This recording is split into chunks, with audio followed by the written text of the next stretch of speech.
नमस्कार दोस्तों, क्या आपको पता है आखिर मेघनाद का वध लक्ष्मण जी ने ही क्यों किया? मेघनाद ने आखिर क्यों लक्ष्मण जी को अपना ससुर बनाया? नमस्कार दोस्तों, आपका स्वागत है हमारे चैनल जीवन का सार में। भौतिक एवं आध्यात्मिक जानकारी के लिए हमारे चैनल को सब्सक्राइब जरूर करें और बेल आइकन को जरूर दबाएं ताकि आने वाली वीडियो की नोटिफिकेशन आपको मिलती रहे। दोस्तों, जैसा कि आप जानते हैं कि मेघनाद एक बहुत ही शक्तिशाली व्यक्ति था। उसने इंद्र को भी पराजित कर दिया था, इसलिए उसका नाम इंद्रजीत पड़ा था। और रावण अपने सभी पुत्रों में मेघनाद को ही सबसे अधिक प्रेम करता था।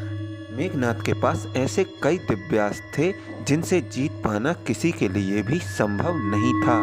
जैसा कि आप जानते हैं कि एक बार तो स्वयं लक्ष्मण जी को भी मेघनाद से पराजित होना पड़ा था। और लक्ष्मण जी को ही नहीं, स्वयं राम को भी मेघनाद ने नागपाश में बांध दिया था। वो अपनी इन्हीं शक्तियों का बहुत ही ज्यादा घमंड हो चुका था और उसे एक ऋषि ने श्राप दिया था कि तुम्हारी मृत्यु शेषनाग के हाथों ही होगी।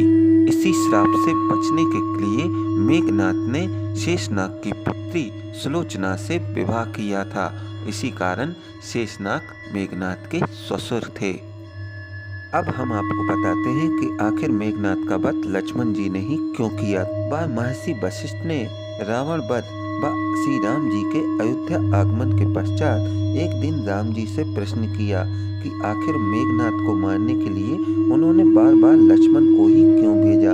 तब श्री राम जी ने बताया कि मेघनाद को ऐसे वर प्राप्त थे कि वे स्वयं भी उसका वध करने में अक्षम थे, क्योंकि उसका वध एक ऐसा सन्यासी ही कर सकता था जिसने कई वर्षों तक कठिन तपस्या की हो और वो उस अग्नि में तपा हो।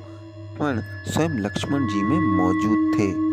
भगवान श्री राम के साथ 14 वर्ष के वनवास में जब गए थे, तब उन्होंने माता उर्मिला को अयोध्या में रहने का ही अनुरोध किया था। इस प्रकार उन्होंने 14 वर्ष तक ब्रह्मचर्य का पालन किया व किसी पराई स्त्री का मुख भी नहीं देखा। जब वे माता सीता को भी देखते थे या उनसे बात करते थे तो उनके हमेशा चरणों को ही देखते थे। उन्होंने कभी माता सीता की ओर मुख करके भी ऊपर नहीं देखा। इस प्रकार भगवान श्री राम व माता सीता की रक्षा के उद्देश्य से उन्होंने 14 वर्षों तक नींद ही नहीं ली। कि लक्ष्मण जी ने 14 वर्षों तक योग व साधना से अपने अंदर इतनी शक्ति व ऊर्जा को संचार कर लिया था कि वे मेघनाद का वध करने में सक्षम हो चुके थे। यही कारण था मेघनाद से युद्ध करने में और उसका वध करने के लिए भगवान श्री राम ने हमेशा लक्ष्मण का ही चुनाव किया। दंती के अनुसार जब मेघनाद ने ब्रह्मा जी की तपस्या की थी, तब ब्रह्मा जी ने उसे यह वरदान भी दिया था कि जो व्यक्ति 14 साल तक न सोया हो या किसी स्त्री का ना ही चेहरा देखा हो और 14 वर्ष ना ही खाना खाया हो, वही मेघनाद का संहार कर सकता है। त्रिदेव भी मेघनाद को नहीं मार सकते थे। हमेशा युद्ध में जाने से पहले माता निकुंभला की पूजन करता था।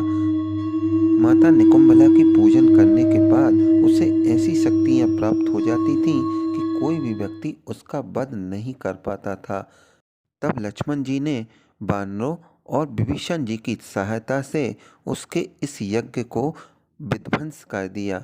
तब जाकर कहीं मेघनाद का वध हो सका।